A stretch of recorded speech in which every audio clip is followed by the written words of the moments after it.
지난 시간 재밌었죠? 네. 네. 네, 그걸 재미로 느꼈다라는 게 기적이에요. 오, 그렇죠. 솔직히 그걸 누가 재밌다 하겠어요. 맞아. 그게 재밌게 느껴지게 했다라는 거가 기적인 거예요. 음, 맞아요. 진짜. 네, 감사합니다. 그러게. 음, 상상도 못할 걸 한 거예요. 근데 차근차근 딱 비틀이 잡히고 그 기초에다가 쌓으니까는 되잖아요. 근데 초신자한테 예언 가르치면 그게 되겠냐고요. 음. 그거는 성경 공부가 아니라 세뇌예요, 세뇌. 맞아. 그러네. 그러니까 생각 자체를 딱 그렇게만 하게. 맞아. 우리가 그 예언의 민족이다. 그걸 하려고 이렇게 세뇌를 하는 과정이 그런 교리 공부가 된 거예요. 음, 맞아. 몰라, 이거 듣고 기분 나빠질 거면은 나도 할 말 없는데 그게 사실이니까.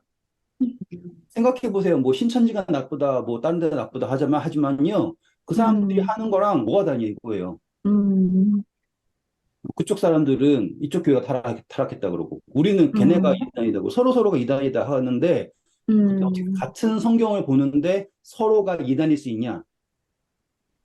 그렇잖아요. 같은 성경을 보는데. 이거는 음, 성경을 해석하는 게 문제가 되는 거지만, 난 놓고 기억자 모른다 이런 식으로 성경을 뻔히 보면서도 성경을 모르는 이유가 뭐냐면, 잔소리처럼 느껴질지 모르지만 한번 들어보세요. 성경을 해석을 할 때 우리가 다른 결과로 가는 이유는 딱 하나예요. 처음 들을 때 어떻게 세뇌받았냐예요. 아시겠죠? 저 같은 경우는 남은 물이라고 하는 것, 그리고 안식일이라고 하는 것, 뭐 이런 거 있잖아요. 그걸로 먼저 시작을 한 거예요. 그래서 그 프레임에 성경을 끼워 맞추려고 해석을 하게 된 거죠. 뭐, 저 잘 모르지만, 오순절 교회 같은 경우는 성령님을 경험해야 되잖아요. 음, 그래서 그분들의 핵심은 뭐냐면, 찬양 속에서 하나님을 만나고 그런 것들을 경험하게 하는 거에 대한 근거들로 이렇게 촥 잡은 거 아닙니까? 지금 그런 방향을 했을 때, 그러면 결국에 그 해석은요, 어쩔 수 없이 막다른 길에 딱 닿아요. 그래서 그 해석으로 갔을 때 결국에는 어떠한 벽을 딱 만나는데 이 벽에서 더 이상 진전을 할 수가 없어요. 우회할 수도 없고 갈 수도 없고. 음, 그래가지고 여기에서 고인물이 돼요. 음, 그러면 어떻게 되냐면 자기네가 알고 있는 거를 더 세분화하려고 해요. 음, 음. 맞아. 그러니까 더 발전해서 나가려고 하지 않고 음, 자기들이 주장한 것이 옳으니까 그거를 어떻게 하면 될까라고 세분화를 하겠죠. 그게 누가 한 걸까요? 유대인이 한 거예요. 음, 음, 지금 제가 대표로 유대인 했지만 우리도 똑같은 거예요. 음, 유대인들이 그들이 하는 해석이 결국에는 구약 성경 전체가 누구를 예표하는 건데 예수님. 예수님을 예표하는 건데 자기네들 생각에 따라서 해석을 했죠. 근데 그 해석이 예수님으로 해소가 돼야 돼요. 그래야지 진행이 되는데 예수님이 아니라고 딱 해버리고 나니까 그렇게 아름다운 지금 우리 레위기서 공부하면서 진짜 놀랍잖아요. 우리는 지금 번역되고 건너뛰고 건너뛴 거를 읽고 있는데도 멋지잖아요. 그럼 그 당시에 직접 제사도 드리고 자기네들 나라 말로 하고 그 문화를 겪은 사람들이 예수님이라고 한 답을 얻고 나갔으면은 이거는 뭐 말도 할 수 없게 놀라운 깨달음이 있을 거 아닙니까? 그게 안 되니까 뭐 했다고요? 율법을 600 몇 개까지 막 쪼개가지고 이렇게 해야 된다, 저렇게 해야 된다. 그래서 우리가 남은 물이다라고 하는 거를 한 거잖아요. 음, 잔소리지만 똑같이 하고 있죠. 음, 왜냐? 그 근거는 아주 간단해요. 모든 교파들이 있는데 모든 교파들이 다 막다른 길에 이미 다다랐어요. 음, 그래서 서로가 서로에게 그 막다른 길을 손가락질하면서 으이구 너네는 뭐 율법주의자, 으이구 너네는 뭐 어떤 거 이런 식으로 손가락질하고 있는 거 아닙니까? 딱 이해되시죠? 네. 그러니 오늘 우리가 믿고 있는 기독교라고 하는 건요, 스스로 이제 이렇게 틀을 만들어 놓고 그 안에 갇혀 있는 신앙인 거예요. 슬프네. 그런데 예수님께서 원하시는 건 뭐냐면 우리가 이 사람들이 만들어 놓은 틀을 꽉 채우는 신앙을 원하는 게 아니거든요. 우리는 이 교단이든지 내가 따르는 그 신앙에서 만드는 그 틀을 어떻게든 꽉 채우려고 노력을 하고 그거를 꽉 채워야지만이 참된 신앙인이다 라고 하는 이상한 생각을 갖게 된 거예요. 그런데 이 참된 신앙이라는 건요, 여기를 꽉 채워서 오는 신앙이 아니에요. 예수님께서 가라고 할 때 갈 수 있는 신앙이 신앙인 거지, 어떻게 삶을 살고 그 삶이, 이게 불교랑 다를 게 뭐냐 이거죠. 이게 이슬람과 다를 게 뭐냐. 그러니까 다른 어떠한 종교와 차별화될 수 있는 기독교만의 무언가가 있어야 되는데, 그리스도인만의 무언가가 있어야 되는데, 그게 없어져 버린 거예요. 왜냐하면 다 막다른 길에 다 달아버렸으니까. 저희가 지난 시간까지 성경에서 가장 어렵다고 하는 것 중에 하나인 성소를 쭉 갔는데, 신기하게도 이것이 읽혀지면서 뚫렸잖아요. 제가 잘나서 뚫렸다가 아니라 그것을 뚫린 이유는 아까 유대인들이 성경 해석 못한 이유가 뭐였어요? 예수님을 발견해야 되는데 예수님을 발견하지 못했을 때 막혔죠. 사람들이 교리를 연구할 때 어떻게 했냐면 우리가 우리의 뭐 이 교단의 시초가 뭘 했는데 그게 맞는데 그게 왜 맞는지 몰라서 그게 맞다고 할 만한 걸 찾아내자라고 하고 있으니까 안 맞는 거잖아요. 대체 어떻게 답을 정해놓고 풀이 과정을 찾냐고요. 그게 말이 돼요? 내가 지금 수학 문제를 푸는데 딱 보니까 어려운 문제예요. 그런데 내가 정말로 존경하는 분이 야, 그거 답은 3번이야 라고 얘기한 거야. 그리고서는 나는 이게 어떻게든 3번이 나와야 돼 라고 그거를 풀고 있으면 그거는 절대로 풀 수 없는 문제가 된 거잖아요. 그래 놓고서는 아, 지금은 모르지만 하늘에 가면 알게 될 겁니다. 그런 얘기하면 될까요? 저는 성경에는 분명히 우리가 알지 못하고 하늘에서 알게 되는 진리가 있습니다. 그건 확실해요. 음. 근데 그게 우리가 발견 못한 거에 대해서는 그렇게 얘기할 수 있지만 이것이 맞습니다라고 주장하면서 우리가 이해 못하고 있는 거면 큰 문제죠. 이것이 우리의 교리입니다 라고 얘기해 놓고서는 거기에 관한 근거절 자체가 없다라는 것도 큰 문제고요. 음. 어떻게 된 건지 모르지만 누가 아, 예수님을 너무너무 사랑하고 그런 사람이 예언을 받고서는 얘기했다. 그거는 개개인이 있을 때는 용인할 수 있어요. 하지만 교단의 교리가 되기에는 그거는 불가능한 거죠. 제 의도를 아시겠죠? 그게 바로 지금 이 여기에 만들어 놓은 신앙을 따라가는 거예요. 그러면 마지막 잔소리 그 나물에 그 밥. 평생 신앙에도 그 나물에 그 밥. 내가 왜 신앙이 성장 못할까? 거기 안에서 그런 거예요. 그 안에서의 신앙 성장을 생각하니까 내 삶 속에서 일어나고 있는 변화를 눈치를 못 채는 거예요. 왜냐하면 내 삶의 내 신앙은 이거를 지우고 이 네모가 전체라고 할게요. 그냥. 음. 근데 우리가 교회에서 배워가지고 하는 신앙은 딱 요것만 보고서는 신앙이다 생각을 하는 거예요. 하나님께서 내 삶 속에서 일하시는 수많은 일들을 못 보는 거예요. 예수님 믿고 침례도 받고 성경 공부도 하고 뭐도 하는데 내가 몇십 년 동안 했는데 나는 변한 게 아무것도 없고 내 삶에서 예수님이 일하시는 걸 하나도 모르겠어. 라고 이야기하는 이유가 뭐냐면 내가 뭐만 보고 있어요? 여기만 보고 있어서 그런 거라고요. 그래서 성경을 볼 때도 똑같은 거예요. 우리가 맨날 봐왔던 거를 더 잘 알면 좋을까 싶어가지고 제가 했던 게 뭔지 아세요? 단위에서 계시록 공부를 그 책 두꺼운 거 사가지고는 그거를 달달달달 외우는 거를 제가 했어요. 그러면 제가 신앙이 좋아질 줄 알고. 좋아졌을까요? 절대로죠. 뭐라 그럽니까? 대가리만 커졌다 그래가지고 그냥 만나는 사람마다 이렇게 씹고 다니는 그런 사람이 된 거잖아요. 자, 신앙은 여기 있지 않아요? 제가 이거 한 이야기를 한 이유가 있습니다.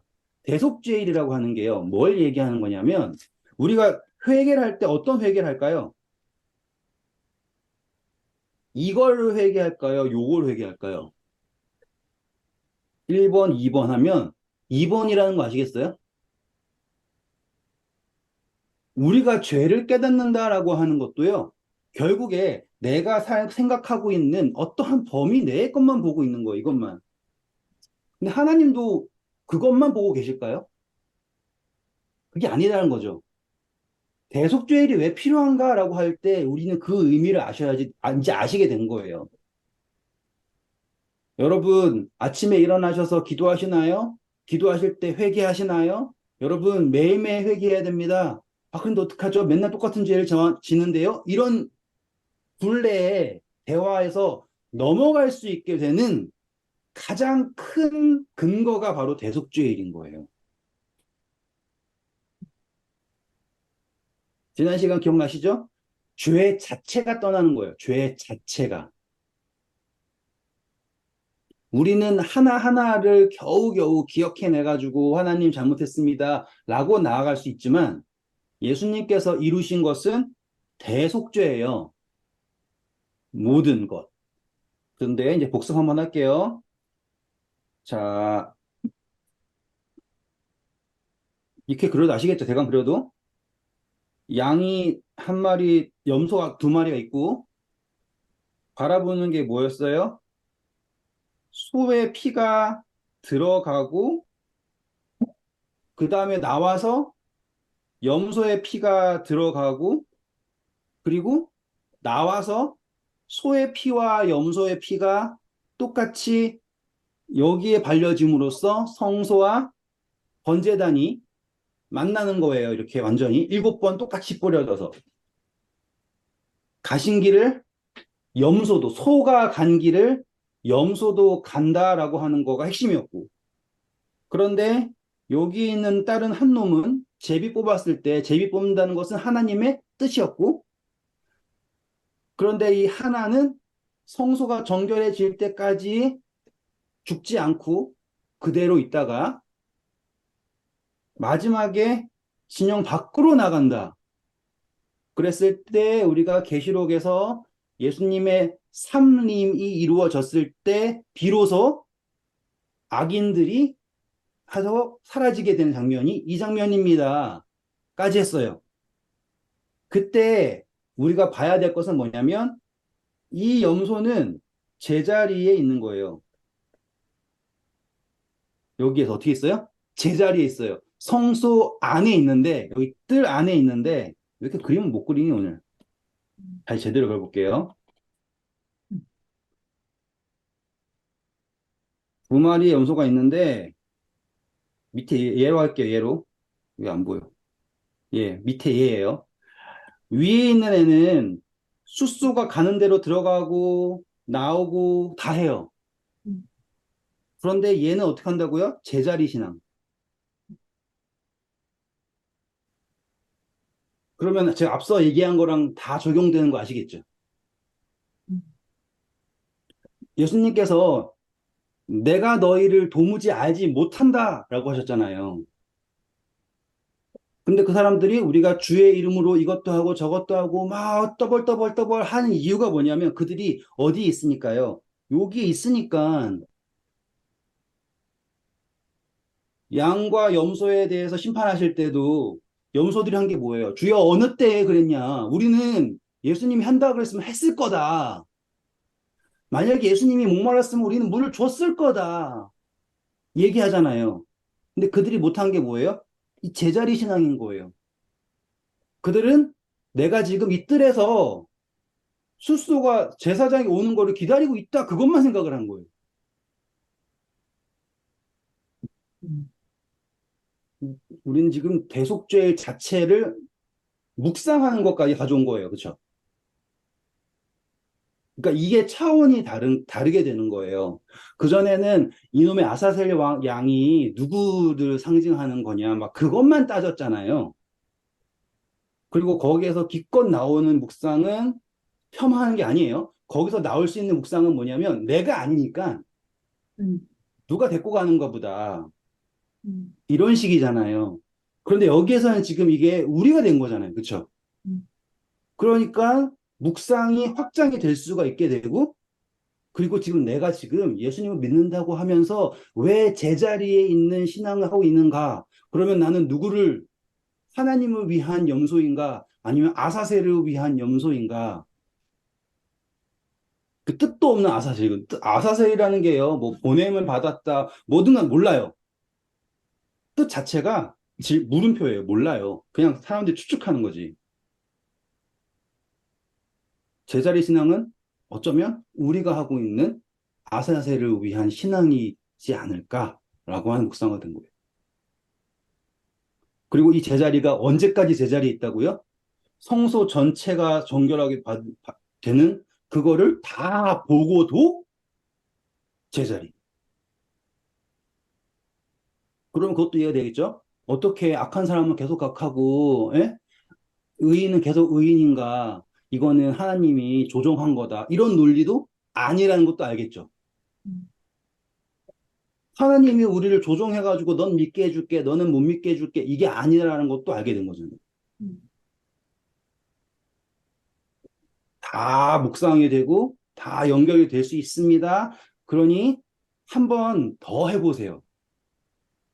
저는 솔직히 막 입이 근질근질할 정도로 많지만 여러분들이 직접 해보시면 대속죄일에 예수님의 모든 비유가 다 들어오고요. 계시록도 다 들어와 있고요. 다 나와 있어요. 그러니까는 꼭 한번 해보세요. 네, 자, 그럼 이제 진행을 해볼게요. 이 염소가 나가면 어떤 일이 있어야 됩니까? 나간 사람도 돌아올 때 뭐 해야 됐어요? 옷을 빨아야 됐죠. 저 항상 들어갔다가 부정한 것을 갖고 나갔다가 만진 사람은 돌아오면 뭐 해야 된다? 옷을 빨아라. 음, 유출병 걸린 사람한테 손 만져도 옷을 빨아라. 문둥병자도 옷을 빨아라. 계속 다 옷을 빨아라예요. 그럼 계시록에서 14만 4천이 왔는데 그 사람들이 흰 옷을 입었는데 어떻게 흰 옷을 입었습니까? 옷을 어린 양의 피에 빨았죠.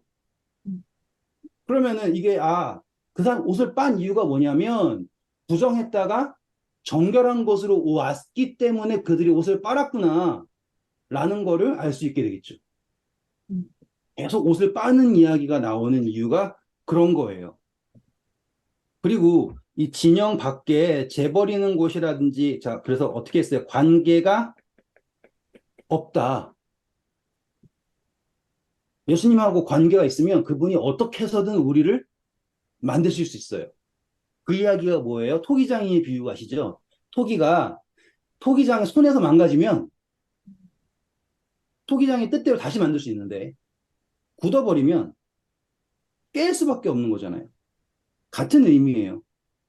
그래서 이 대속죄에서 나오는 심판은 죽이는 심판이 아니에요. 죽는 건 오히려 누가 죽어요? 하나님께 택함받은 게 죽어요. 그렇잖아요. 얘가 죽잖아요.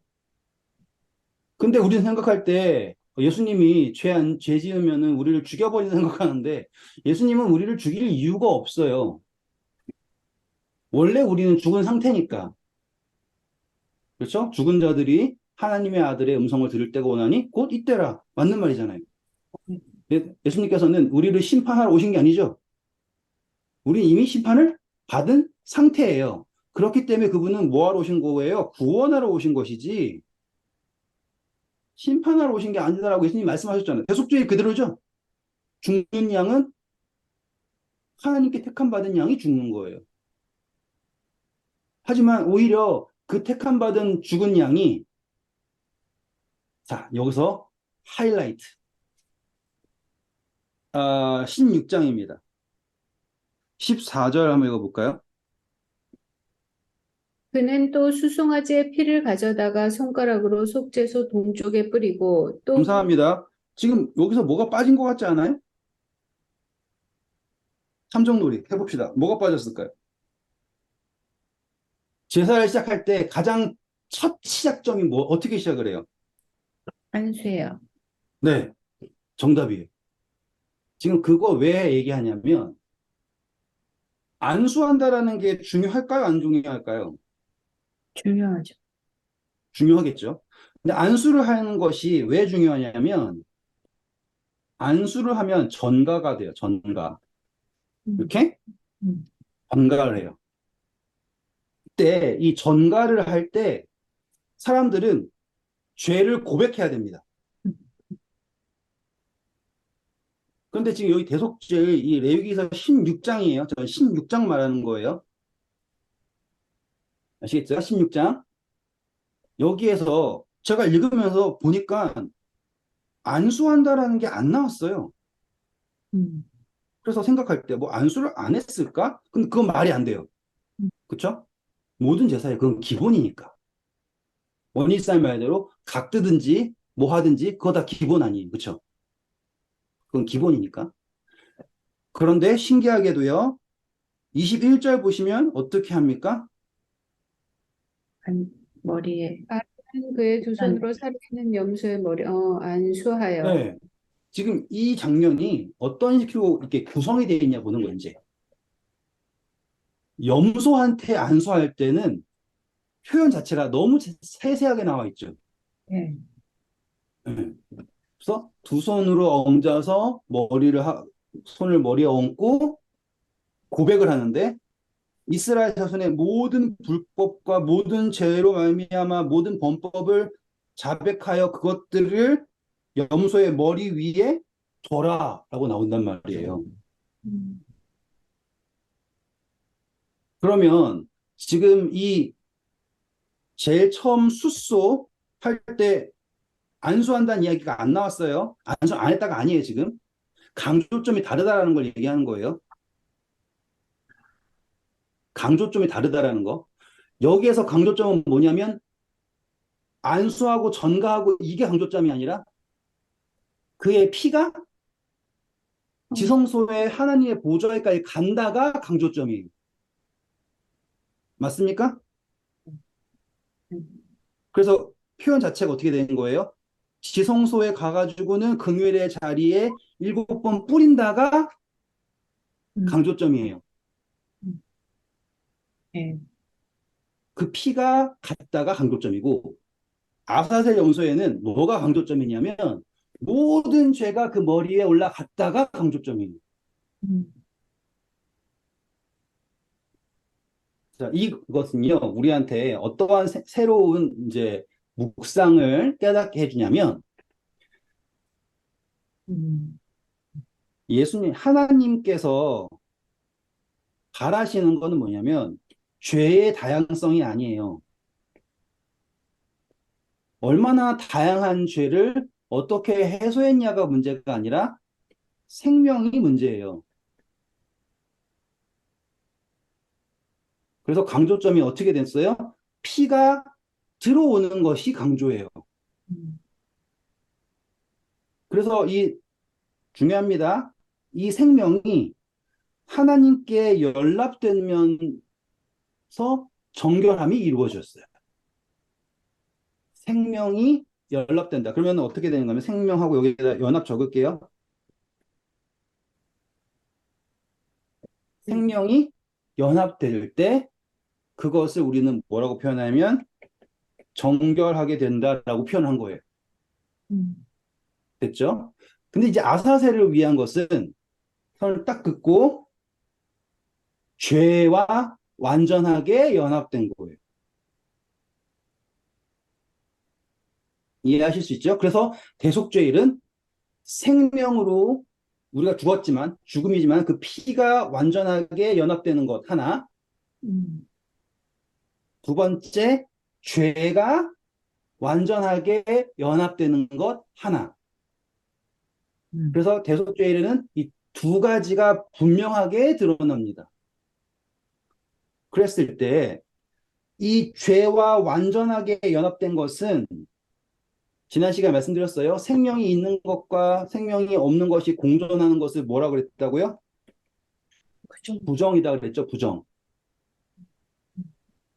아싸리 죽은 거랑 다른 거예요, 지금. 이것은 부정한 상태가 된 거예요. 그래서 아사셀 염소가 나가게 되는 그 시점이 언제냐면 죄와 완전하게 연합이 되었을 때 그때 떠나는 거예요. 음, 됐죠? 음, 제가 정말 자세하게 해드리죠, 그쵸? 음, 자, 22절 보시면 이제 그 아사셀 염소가 어디로 갑니까? 염소가 그들의 모든 무리를 지고 접근하기 어려운 땅에 이르거든. 그는 그 염소를 광야에 놓을지니라. 네. 여기서 뭐예요? 그러면 죄와 완전하게 연합된 것이 다시는 돌아올 수 없다라는 걸 표현한 거예요. 이 의미 아시겠죠? 광야로 보내진 것이 그러니까 광야로 보내진 것을 말하는 것은 뭐냐면 관계가 끊어졌다라고 하는 거죠. 그리고 그전에는 이 염소가 두 마리잖아요. 두 마리가 택함 받았죠. 네, 택함 받았단 말이에요. 그러면은 이게 이제 소유라고 하는 개념에 있어서 하나님의 택함을 받은 양 두 마리예요. 염소 두 마리, 죄송합니다. 염소 두 마리. 그러면은 이 택함 받았다라고 하는 것은 소유잖아요. 소유라면 어떠한 상태에 있냐면 죽는 것, 사는 것, 그것이 다 하나님, 주인의 뜻 안에 있는 거예요. 됐죠? 아사셀은 어떤 상황이냐면 내 소유가 아닌 거예요. 광야에서 어떻게 살든 관계가 없어요. 광야에서 죽어도 관계가 없어요. 음, 이해되셨죠? 하나님을 위해 택함받은 염소는 좋아요. 죽었어요. 근데 하나님이 그 죽음을 죽음으로 끝내버려요? 아니면 그 피를 연락하세요? 생명을 연락하세요? 절대로 그 생명이 의미 없어지는 게 아니에요. 연합. 아사셀을 위한 염소는 보내져서요.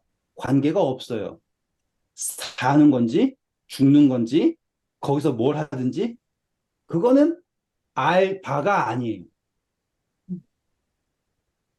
여기까지 오셨어요? 자, 이제 이거를 반대로 할게요. 자, 하나님을 우리가 믿어요. 하나님이 계세요? 하나님을 어떻게 믿어요? 하나님이 정말 있어요? 어떻게 생각하세요? 음, 누군가는 있다, 없다고 막 얘기할 거예요. 근데 제일 핵심은 뭐냐면, 하나님이 있는 것과 없는 것이 중요한 게 아니라, 하나님과 내가 관계가 있는가, 없는가가 중요한 거잖아요. 관계가 없으면 하나님이 살아있어도 살아있는 게 아니죠. 그렇죠? 지금 아사셀 염소가 문제가 뭐예요? 하나님과 관계가 없다라는 게 문제인 거예요. 아사셀 염소의 입장에서 아사셀 신앙을 하면 하나님이 살아있는 것 좋아 있어요. 있지만 우리의 입장에서는 관계가 없는 하나님인 거예요. 음, 반대라는 걸 보실 수 있어요? 그러면 이제는 아사셀을 내보냈다 생각하잖아요. 이제 반대로 생각하는 거예요. 우리가 아, 하나님을 내보냈다라고 생각하는 게 여기서 묵상이 확장되는 거예요. 하나님께서 우리를 향하여서 계속 오시겠다고 부르시잖아요. 근데 우리가 밀어내죠. 그게 아사셀 염소를 내보내는 것과 같은 거예요. 반대로 보시니까는 어떤 상황인 줄 아시겠죠? 네. 만약에 가둬놨다고 생각을 하면 우리가 한 반대의 묵상이 될 수가 없어요. 진짜. 우리가 제일 처음 성소 공부할 때 우리가 모두 잘 아는 것처럼 성소에 휘장이 있었잖아요. 그렇죠? 그래서 휘장이 이렇게 하나 있고 여기 하나 있고 이렇게 하나 있어요. 그럼 여기는 어딜까요? 지성소. 얘는 성소. 그 다음에 이거는 성막, 그죠? 맞죠? 그렇게 했을 때 지성소를 기준으로 여기에 하나님의 보좌가 있었죠. 그리고 여기에 분향단. 뭐가 있었어요? 그, 뿔이 있는 분향단. 연기가 난다 그랬죠? 네. 그리고 여기에도 번제단. 뭐가 있었어요? 그, 뿔이 있죠. 뭐가 연기가 났다는 거 기억나시죠, 다? 예. 그래서 제가 제일 처음 시작할 때 뭐라고 말씀드렸어요? 성소라고 하는 것이 딱 이 성막 이것을 기준으로 둘로 나눠지는데 여기에도 아마 제자리. 누군가의 보좌가 있다라고 제가 설명해 드렸잖아요. 네. 그래서 성소는 대칭이다라고 했지 않습니까? 그래서 우리가 이 보좌에서 내려와서 여기에서 그러니까 번제단에서 하면은 하늘에 연락되는 거다. 그래서 우리와 연락하시려고 예수님이 이 보좌에서 내려오셔서 우리에게 연락되신 거다. 이거 했잖아요. 기억나시죠? 네. 그러면 우리가 대속죄를 공부할 때 일어나는 모든 장면이 요 개념에서도 적용이 돼요. 음, 대속죄일에 그 피가 하나님의 지성소까지 닿게 되잖아요. 그리고서는 나오시잖아요. 그렇죠? 반대로 해요, 이제. 예수님이 이 땅에 오셨죠. 이 땅에 오셔서 그분이 하시고 싶은 게 뭘까요? 그분의 피가 여기서부터 이렇게 와가지고는 우리의 보좌에 연락되기를 원하시겠죠. 음, 반대예요, 반대. 음, 그래서 우리가 문둥병자가 정결함 받을 때 씻고 여기에 피 바르고 기름 바르고 막 다 할 때 왜 굳이 그 병들었다가 나은 애한테 막 그 난리를 치냐 이거예요. 저는 그게 마치 대속죄일처럼 보이는 거예요.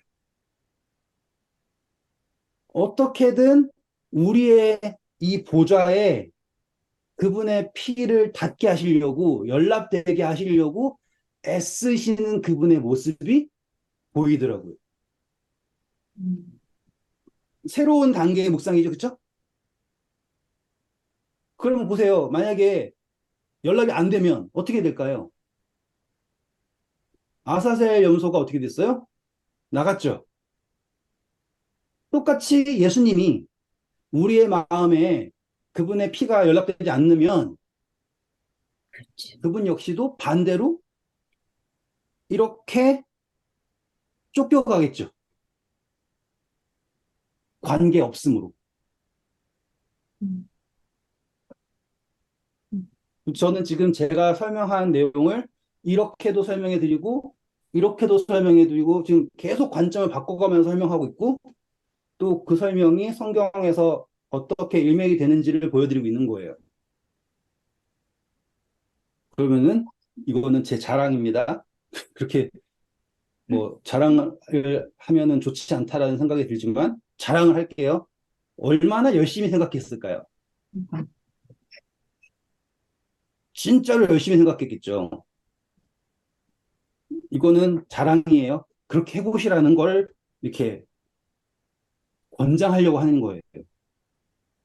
성경은 답안지가 정해져 있는 문제집이 아닌데 계속 답안지가 정해져 있는 문제집처럼 뭐 좀만 모르면은 주석 가지고는 이건 이거래 하고 하지 마시고 계속 이것을 다른 관점에서 보시려고 노력을 하시고 다른 관점이라는 게 완전 생뚱맞게 보라는 게 아니라 하나가 될 수 있게 해 보셔야지 된다는 거예요. 그래야지 하나님 아사셀 보냈는데 매정하네. 그냥 제비 뽑기로 했는데 운이 없네. 이게 아니라는 걸 알 수 있는 거죠. 아사셀 용서는 운이 나쁜 양이 아니에요.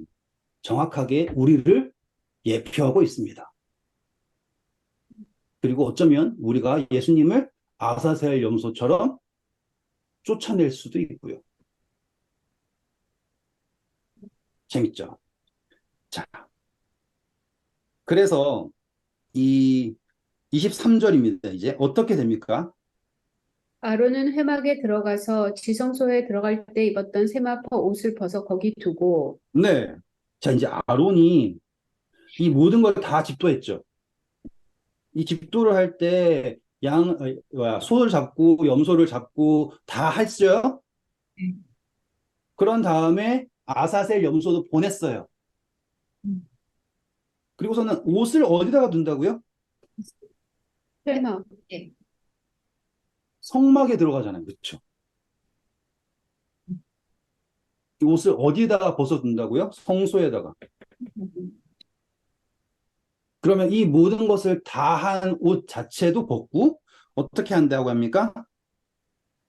거룩한 곳에서 물로 그의 몸을 씻고 자기 옷을 입고 나와서 자기의 번제와 백성의 번제를 드려 자기와 백성을 위하여 속죄하고 와, 이제 아시겠죠?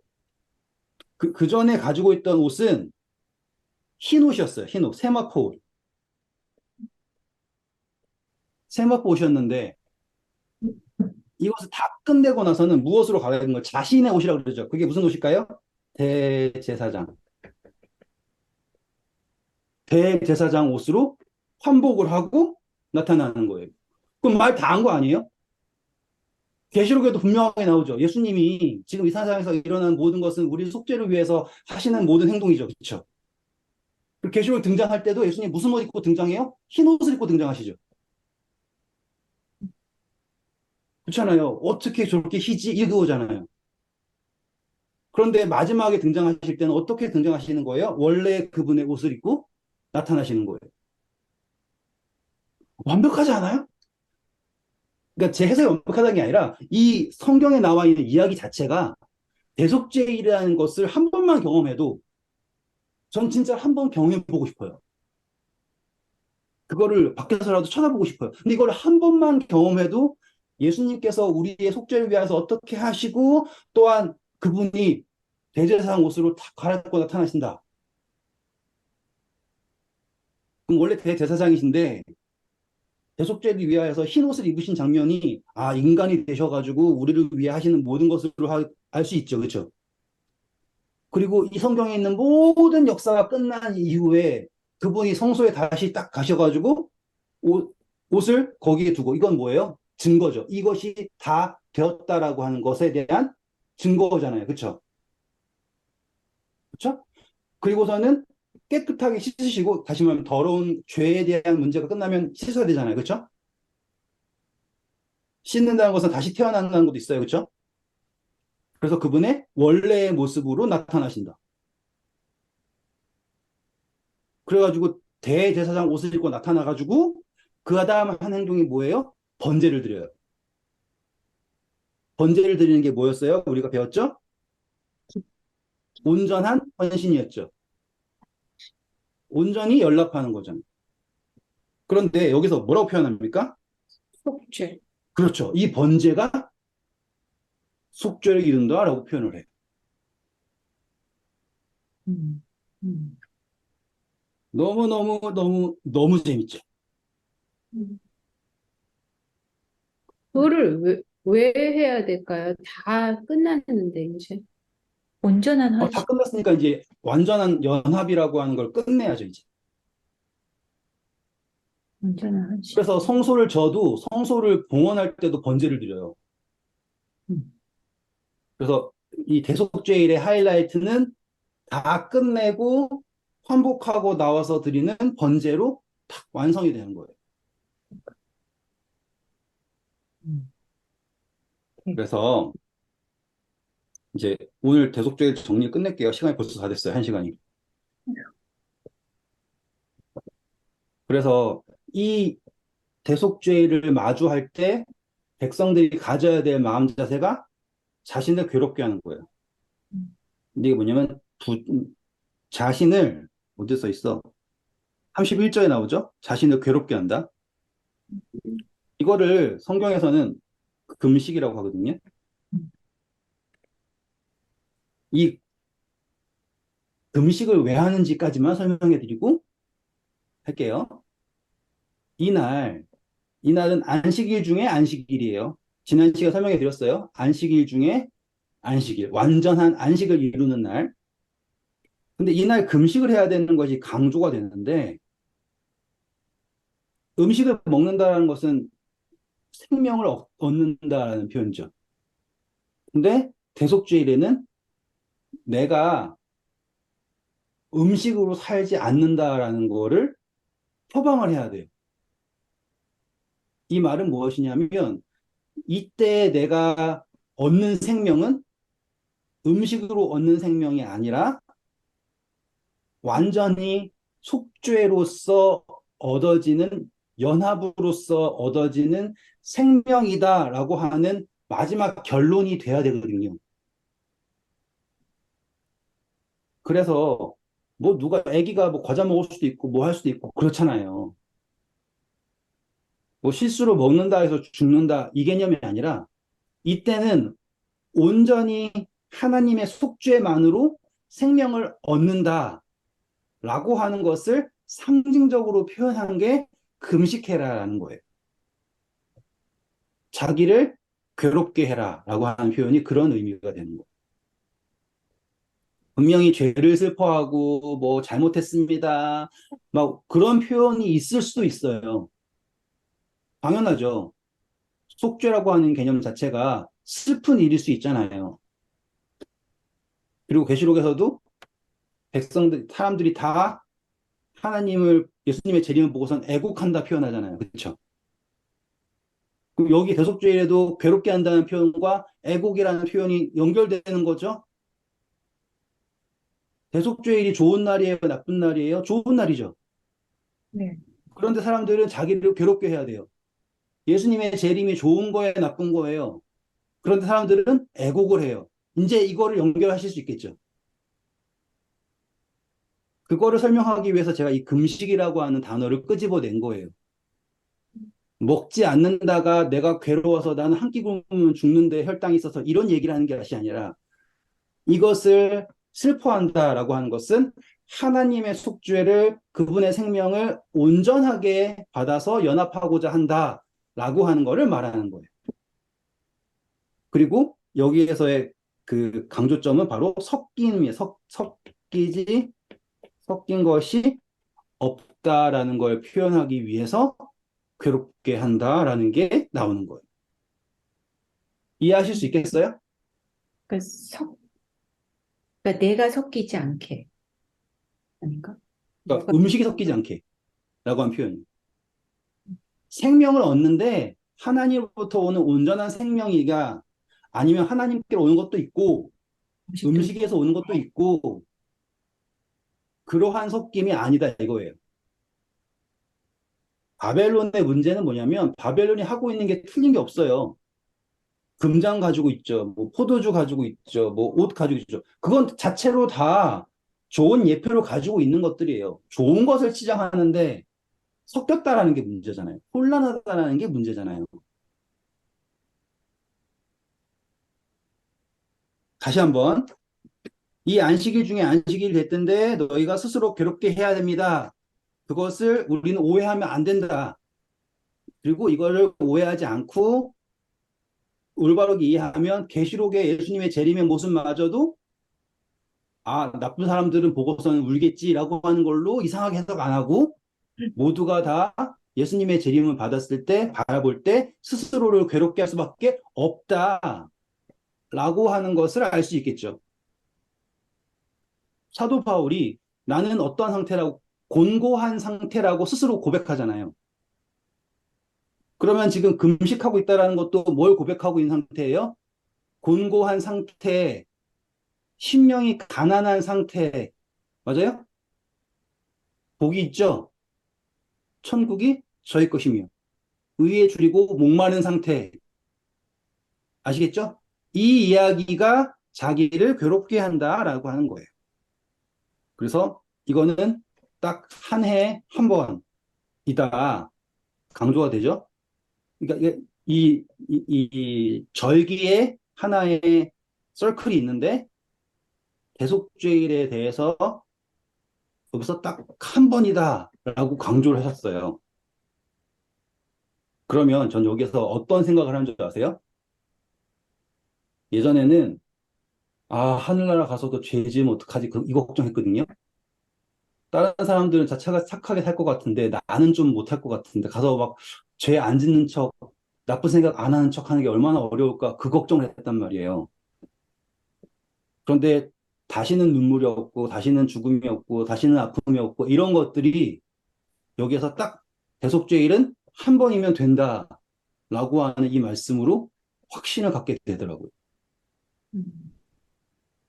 네, 오늘 수고하셨습니다. 저희 이제 대속죄를 완성했고 이제 다음 주부터는 진도가 쭉쭉쭉 나갈 거예요. 왜냐하면은 이거를 다시 뒤에 나와 있는 윤리법이라든지 그런 것들을 하나씩 다 쪼갤 수는 없으니까 뭐 쪼개자면 쪼갤 수도 있겠지만 너무 오래 걸렸잖아요. 지금 우리 성소를 너무 길게 하고 있고 특별히 레위기서를 너무 길게 하고 있어가지고 누군가는 재밌지만 누군가는 지칠 수 있으니까는 뒤에부터는요 제가 이 장마다 어떠한 것이 중심 단어이고 어떻게 묵상이 될 수 있는지를 설명해 드릴 거예요. 네. 16장이 대속죄일로 끝나는 것은 무엇이었냐? 전체 흐름 공부했잖아요. 그렇죠? 정한 것, 부정한 것, 거룩한 것 공부했잖아요. 근데 부정하면서 낫게 되는 것이 어떠한 것인가를 문둥병에서 혈루병이 아니라 그 피 흘리는 거에서 다 나왔죠. 네. 그런데 정말로 정결하게 되는 것은 언제 이루어지는가? 대속죄에서 이렇게 이루어진다라는 걸 보이시기 위해서 여기에 생뚱맞게 대속죄를 딱 넣으셨고 그 다음부터에 나와 있는 이야기는 우리가 다음 시간부터 알아보도록 하겠습니다. 감사합니다.